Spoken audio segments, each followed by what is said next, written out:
고린도전서 12장 12절에서 27절 말씀까지입니다. 네, 우리 교독으로 말씀을 봉독하도록 하겠습니다.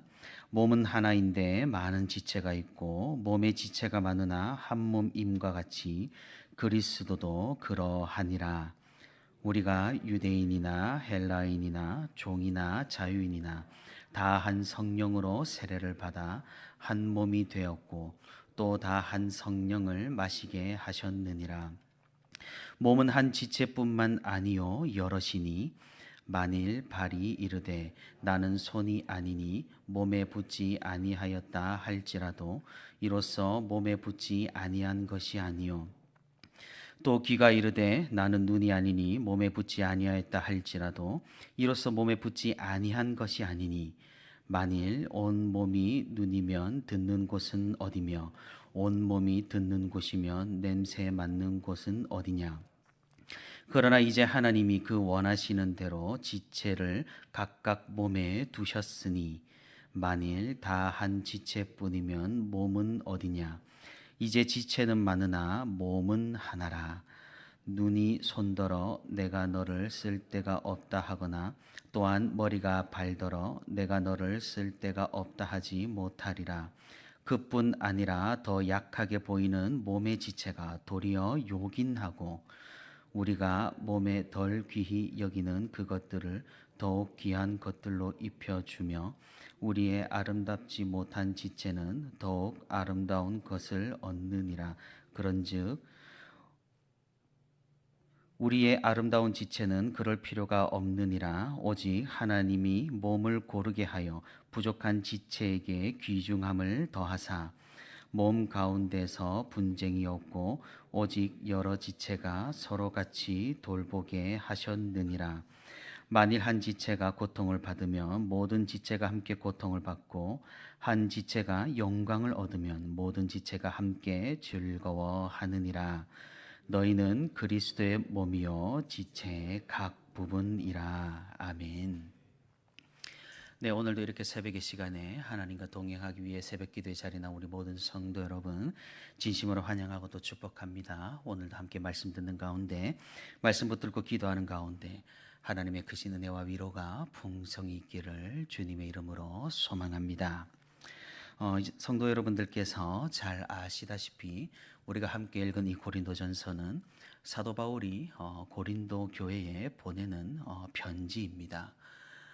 그 내용으로 보아서 고린도전서는 바울 서신이긴 하지만은 상당히 목회적인 서신이라고 할 수가 있겠습니다. 고린도 교회는 사도 바울이 2차 전도 여행 때 직접 세웠던 그런 교회죠. 그러니까 더욱 더 큰 애정과 관심으로 이 편지를 써서 고린도 교회에 보냈던 것입니다. 하지만 사도 바울이 직접 세우고 또 열심히 훈련을 시킨 그런 교회였지만 사실 교회 상황은 그리 좋지가 못했습니다. 왜냐하면 어떤 고린도 지역의 지리적인 영향이 굉장히 컸기 때문입니다. 옛날부터 고린도 도시는 해상 물류의 중심적인 그런 입지를 가지고 있었습니다. 우리가 세계 지도에 보시면 그리스 남쪽을 보게 되면은 크게 섬 하나가 덩그러니 이렇게 붙어 있는 걸 볼 수가 있습니다. 하지만 그것은 사실 섬이 아니라 아주 가느다란 육지로 이어져 있는 거대한 반도인 것을 살펴볼 수가 있는 것이죠. 그 반도가 바로 그 유명한 펠로폰네소스 반도라고 하는 겁니다. 그리스 본토와 이 펠로폰네소스 반도를 이어주는 그 가느다란 육지가 바로 고린도 도시였던 겁니다. 지중해 바다는 굉장히 험한 바다여서 옛날부터 배로 항해하기가 까다로웠죠. 그래서 이 펠로폰네소스 반도를 빙 둘러서 항해를 하기보다 이 가느다란 육지를 한번 통과하기만 하면은 굉장히 쉽게 동쪽과 서쪽을 넘나들 수 있는 이게 훨씬 더 이득이었던 그런 상황입니다. 그래서 예전부터 이 고린도 땅을 파서 바닷길을 내려고 수많은 로마의 왕들이 시도를 했었습니다. 하지만 번번이 실패를 하였죠. 왜냐하면 이 고린도 도시 지하에는 거대한 암석 지반이 있었기 때문에 돌을 깨부시기가 너무나 힘들었기 때문입니다. 지금은 당연히 기술의 발달로 그 바닷길을 냈죠. 운하가 뚫려서 배가 통과하기는 하는데 여러분들이 나중에 기회가 되면 가보시면 좋겠지만 뚫려서 통과가 하는데 그럼에도 불구하고 폭이 8m밖에 되지가 않아서 거대한 상업선은 통과하지 못하고 관광용 요트 정도만 통과하는 그런 실정입니다. 얼마나 이 운하를 파기가 힘들었는지 짐작을 할 수가 있습니다. 그래서 예부터 사람들은 이 반도를 빙 둘러서 한 700km 정도 된다고 하더라고요. 이 반도를 빙 둘러서 지중해 험한 바다를 돌아가기보다 이 고린도 도시를 그냥 육지가 얼마 없으니까 관통하여서 육로로 짐을 나르는 그런 일을 했다고 합니다. 그리고 배도 통째로 바다에서 들어서 이 육로로 옮겼다라고 합니다. 바퀴가 달린 수레를 이용하여 배까지 거기에 싣고 사람들이 밀어서 배를 옮겼는데 그 배를 옮긴 그 육로길을 디올코스라고 불렀습니다. 그래서 지금도 이 고린도 지역에 가보면 여전히 그 시대의 짐과 배를 통째로 옮긴 이 디올코스라는 길을 찾아볼 수가 있습니다. 저도 여기에 필드 리서치차 한번 방문을 해본 적이 있는데 일정이 없는 이 디올코스 길을 제가 억지로 우겨가지고 한번 방문을 했던 그런 기억이 있습니다. 한번 정말 가보고 싶더라고요. 그러다 보니 이 고린도 도시는 어떻습니까? 배를 통째로 옮기면 시간이 좀 걸리지 않습니까? 사람들이 많이 정박했던 도시고 그러다 보니 해상 무역의 중심지가 되었고 배와 짐을 옮기기 위해 사람들이 많이 방문하는 그런 상업 도시이기도 했었던 겁니다. 이런 번화하고 유동 인구가 많고 부가 많이 쌓이는 도시에서 교회는 사실 차분하게 그 전통을 발전시키기가 매우 힘들다라는 겁니다. 매번 새로운 사람들이 유입되고 또 지역별 나라별 무리가 교회 안에서 생기기 마련이고 또 공동체가 이 때문에 정치적으로 또는 세속적으로 변질되기가 쉬운 그런 환경이었던 겁니다. 고린도 교회 역시 이러한 변질에 직통으로 대면할 수밖에 없었던 것입니다. 사도 바울은 이런 상황들을 굉장히 안타까워했죠. 고린도 교회가 복음을 비교적 잘 받아들였고 비교적 교회도 빠르게 발전하고 성장을 했는데 이런 상황으로 인해 부작용들이 심하게 나타났던 것입니다. 그래서 사도 바울은 총 4차례에 걸쳐서 고린도 교회에 편지를 쓰게 되는데 그중 지금까지 우리에게 전해 내려오는 2개의 편지가 바로 고린도전서, 고린도후서입니다. 우리는 이 고린도전서를 보면서 사실은 고린도 교회에 대한 어떤 정죄의식이나 비슷한 잘못된 행동을 하는 다른 성도를 생각하면서 성경을 읽기가 쉽습니다. 하지만 우리가 잘 알다시피 성경의 역할은 그런 것이 아니라는 것이죠. 우리를 돌아보고 또 나를 돌아보고 또한 사도 바울이 가진 이 안타깝고 극렬한 마음에서 하나님의 마음을 바라보는 것이 더 정확한 성경 묵상의 길이라 할 수 있겠습니다. 오늘 우리가 함께 읽은 본문의 내용도 마찬가지입니다. 오늘 이 본문으로 고린도 교회의 문제가 무엇이었는지 알 수가 있다라는 것이죠. 어떤 문제가 있었습니까? 은사에 따른 차별적인 태도, 중요한 은사, 달란트, 능력을 가진 그런 사람과 별로 중요해 보이지 않는 은사, 능력, 달란트, 사역을 하는 사람들을 교회에서 구별해내는 것, 끼리끼리 모여서 서로를 견제하고 정치적으로 교회 공동체를 생각하는 것, 이런 시스템에서는 당연히 남들이 보기에 하찮은 능력과 은사를 가진 사람들은 열등감과 자괴감에 스스로 몰락해 버릴 것이고, 남들이 보기에 괜찮은 능력과 은사를 가진 사람들은 교만과 자기애에 취해서 타락하는 것은 당연한 수순일 겁니다. 그러면 결국 공동체는 무너지고 와야 되는 것이 시간 문제이겠죠. 우리는 이 문제를 보면서 어떤 다른 사람이 아니라 먼저 자신을 돌아보고 우리 공동체의 문제를 위해 안타까움과 부끄러움으로 기도해야 하는 것이 올바른 방향이라고 할 수가 있겠습니다. 사랑하는 성도 여러분, 직업에 귀천이 없다라는 말도 이제는 정말로 옛말이 되어버린 것 같습니다. 직업에 귀천은 없지만 직업에는 중요한 것이 있고 별로 중요하지 않은 것도 있다라는 이상한 궤변을 현대인들은 하고 있습니다. 그게 무슨 의미인지는 어렴풋이 알겠지만 이것이 바로 이 세상이 내세울 수 있는 가장 선한 결과라는 겁니다. 하지만 성경은 이보다 더 나아간다라는 것이죠.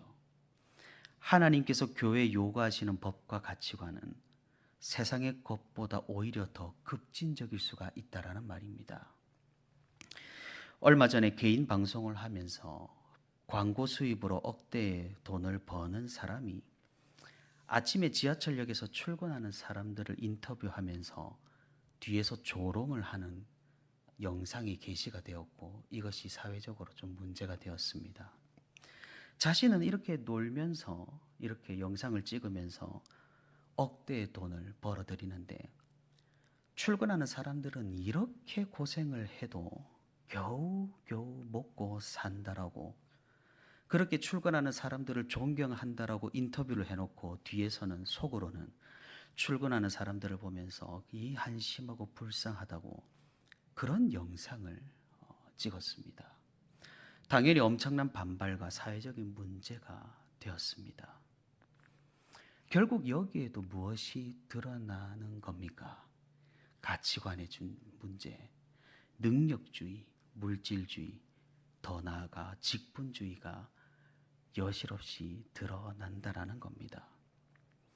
오늘 사도 바울은 고린도 교회 성도들에게, 그리고 오늘날 우리들에게 단호하게 말합니다. 은사, 능력, 역할, 직분까지도 중요하지 않은 것이 없다라고 말입니다. 모두가 다 제 역할이 있으며 제 분복이 있으며 이 모든 것이 모여서 하나의 교회를 이룬다라는 진리를 오늘 우리에게, 또 그 당시 고린도 교인들에게 전하고 있다라는 겁니다. 여기에서 우리는 지금 한국교회 직분 시스템에 대해서 생각해보지 않을 수가 없습니다. 성경은 분명히 말하고 있죠. 서리 집사가 돼서 장립 집사가 되고 장립 집사가 돼서 장로가 되는 것이 아니라고 말하고 있습니다. 직분이 일종의 감투가 되어버린 오늘날의 교회 모습에 직격탄을 날리고 있다라는 겁니다. 우리는 좀 이런 모습을 바꿀 수가 없을까요? 집사와 장로는 역할이 다른 것뿐이지, 목사와 장로도 역할이 다른 것뿐이지 단계가 아닐 것인데 말입니다. 성경은 이런 시스템을 부정하고 있는데 한국교회 전통이라며 계속해서 교회 구조를 이렇게 가져가는 모습이 안타까울 뿐이라는 말입니다. 그래서 최근 들어서 이런 관료적인 직분 시스템을 무효화시키는 교회 구조, 개혁 작업이 활발하게 일어나고 있습니다. 은사대로, 능력대로, 역할대로 사역에 충실한 그런 교회들이 많이 탄생하고 태어나고 있다라는 겁니다. 미래에 우리도 이런 개혁적인 대열에 참여할 수 있으면 좋겠습니다. 그럼 사도 바울은 중요하지 않은 것이 없다라는 것을 어떻게 오늘 본문에서 설명을 하고 있는가요? 사실 우리는 잘 이해가 되지를 않습니다. 세상 어느 곳에 가도 중요한 사람이 있고 중요한 자리가 있고 심지어 우리가 교회에 와봐도 귀빈이 있고 교회에 와도 중요한 사람이 있고 중요하지 않은 사람이 있는 것 같은데 성경은 왜 어떻게 중요하지 않은 것이 없다라고 말하고 있습니까? 사도 바울은 이를 설명하기 위해서 우리 신체를 예를 들어서 활용을 합니다. 아무것도 아닌 것처럼 보이지만 그것이 아프거나 고장이 나게 되면 엄청나게 고생할 때가 있다라고 말입니다. 사회나 공동체도 우리의 몸처럼 유기적인 부분들이 많아서 유기체로 보는 시각이 있습니다. 그래서 몸의 어느 부분도 중요하지 않은 부분이 없듯이 교회나 공동체도 그러하다라는 그런 말입니다. 저는 올해 6월부터 이 엄지손가락의 힘줄에 염증이 생겨서 굉장히 고생을 하고 있습니다. 아직까지 병원에서 주사를 맞으면서 계속해서 치료를 하고 있습니다. 제가 이 아프면서 느끼는 것은 고작 이 엄지손가락 하나가 아픈 건데 이 힘줄이 아픈 건데 활동을 해보니 이 엄지가 하는 일이 엄청나게 많다라는 겁니다. 심지어 벨트를 멜 때도 이 엄지 이렇게 돌아가면서 여기 염증이 있으니까 엄청나게 고통스럽고 심지어 뭐 타자를 치거나 물건을 들거나 뭘 만지거나 컵을 집을 때도 이 힘줄이 다 사용이 되니까 일상에서 계속해서 고통을 느끼면서 지금 살아가고 오늘 말씀을 더욱더 저는 잘 받아들이고 있습니다. 모든 손의 움직임에 엄청난 통증이 따르고 제약이 따르더라고요. 아마 다른 부위가 아파도 마찬가지일 것이라고 저는 생각을 해봅니다. 우리가 예전에는 아무것도 하는 일이 없다라고 알려져서 문제가 생기면 그냥 떼어버리던 맹장이라는 장기가 있습니다. 그런데 최근에 이 맹장도 확실한 역할이 있다라는 것이 서서히 밝혀지고 있다라는 겁니다. 장내 미생물에 관련하여서 굉장히 중요한 역할을 하는 기관이 바로 맹장이고 면역기관이고 소장에서 소화 흡수가 끝난 음식물에 남아있는 그런 수분과 염분을 또 흡수하고 점액과 내용물을 뒤섞어주는 그런 역할을 수행한다라고 밝혀졌습니다. 그래서 이 맹장 수술을 해서 맹장을 떼어낸 사람들은 면역기관을 하나를 떼어낸 거기 때문에 질병의 회복 속도가 현저하게 느려진다라는 그런 의학 보고가 있더라는 겁니다. 사도 바울의 비유가 정말로 명확하지 않습니까? 중요하지 않은 우리 몸의 기관이 하나도 없듯이 교회나 사회나 공동체도 마찬가지라는 겁니다. 각자의 고유한 역할이 있고 각자의 고유한 사명이 있고 각자의 분복이 있다라는 겁니다. 거기에는 중요하지 않은 것도 없고 더 중요한 것도 없다라는 겁니다. 사랑하는 성도 여러분, 우리가 이 성경의 진리를 마음속에 짙게 새길 수 있기를 바랍니다. 말씀을 맺도록 하겠습니다. 우리의 사고방식을 완전히 바꿔야 합니다. 세상은 계속해서 우리에게 이런 사상과 이런 가치관을 주입시킵니다. 회사나 어떤 모임이나 어느 공동체를 가봐도 귀천이 있는 것 같고 중요한 사람과 중요한 자리가 있는 것처럼 보이고 그것이 일반적이고 당연한 것 같습니다. 하지만 성경은 절대 그것이 아니라고 말합니다. 그럼 우리는 어떠해야 할까요?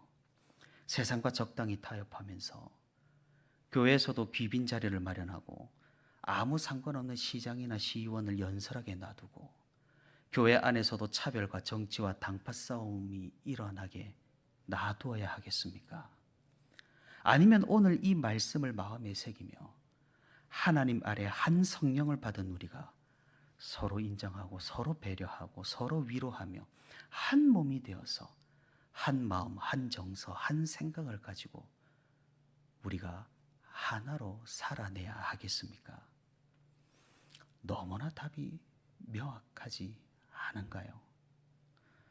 우리 교회 공동체가 정말로 이런 새로운 교회 공동체가 될 수 있기를 바랍니다. 이런 교회를 세워나가는 것이 우리 교회 공동체의 목표와 목적이 될 수 있기를 바랍니다. 우리 개인으로도 다른 사람을 보며 대할 때 정말로 그 사람의 영혼을 먼저 생각하고 능력으로, 성격으로, 성과로, 은사로 줄을 세우지 않는 그런 하나님의 마음을 가질 수 있기를 바랍니다. 오늘도 하나님께서 세우신 참된 교회의 모습을 우리가 꿈꾸며 자신과 우리 공동체를 돌아보아 개혁하고 변화되어 참된 교회를 세워나가며 이를 통해 하나님께 영광을 돌려드리는 저와 우리 온세로 교회 모든 성도가 되기를 주님의 이름으로 소망합니다.